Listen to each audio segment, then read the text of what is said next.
I want you to imagine something. It's Wednesday, and you have a soccer match at 5 p.m. You play the goalkeeper position, so you have to be there. At school, you go to your English period. You're writing an essay, but you haven't finished it. So your teacher tells you to finish it for homework. Okay, that's not too bad. Then you go to your social studies class. Your teacher gives you a 10-page packet to finish. You groan to yourself. Then you go to your maths class, and your teacher gives you a worksheet to finish at home. What a nightmare. You go home and you're exhausted, but you have to start your work, so you start. And you're so concentrated on finishing it that you completely forget about the match. You look at the time, and you realize that it's 4:30. So you rush to the match, but your brain's already fried, and you can't concentrate. Your team ends up losing 4-1. You go home, and you still have to finish your homework, so you work late into the night and eventually go to sleep at around midnight. You wake up for school, and you're tired and sleepy. You can't concentrate, you're in a bad mood, and your teachers just give you more and more homework, and the cycle just goes on and on and on. Now, what was the cause of all these problems? Why did your day go so wrong?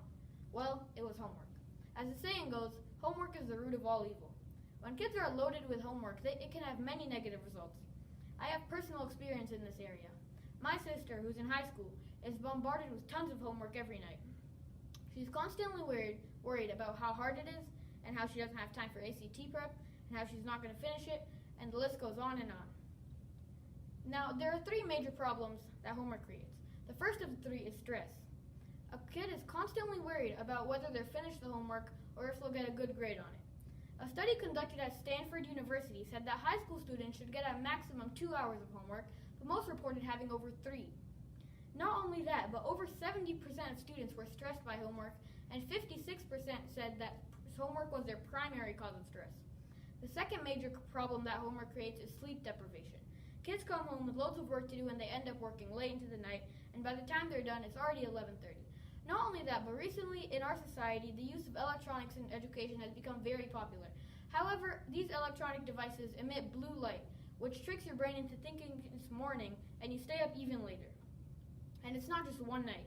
They do this again and again and again, until their sleep cycle is seriously disturbed and they can't even go to sleep on time anymore. They wake up in the morning and they're groggy and in a bad mood. I know this for a fact, mainly thanks to my sister. And the icing on the cake is that because of their exhaustion, they end up doing bad in school. Now, the final problem that homework creates is that kids don't have time for extracurriculars. My sister volunteers at Kumon, which is a sort of after-school learning academy.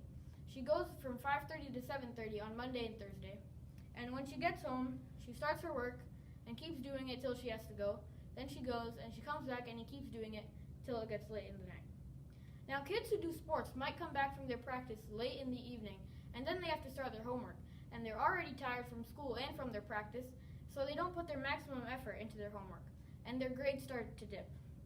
Eventually, they might even quit sports for the sake of their grades. Now, all of these problems are very real, but coming up with a perfect solution is practically impossible. However, there are some ways that the homework problem can be partially fixed, but they still leave gaping holes. A half-hour mandatory study hall could be added so students could get help with difficult homework. More time could be added to the school day so that more work could be accomplished in classes. But the biggest thing that needs to happen is that teachers really need to consider if the homework they're giving is too time-consuming or even necessary. So in conclusion, if a student is constantly overloaded with homework, their grades will dip, they'll be exhausted for the day, and they won't be able to do the things they love. Eventually, homework could become a major factor in problems such as depression and stress, and could lead to physical problems. Homework is given to benefit students, but in the end might become something that harms them.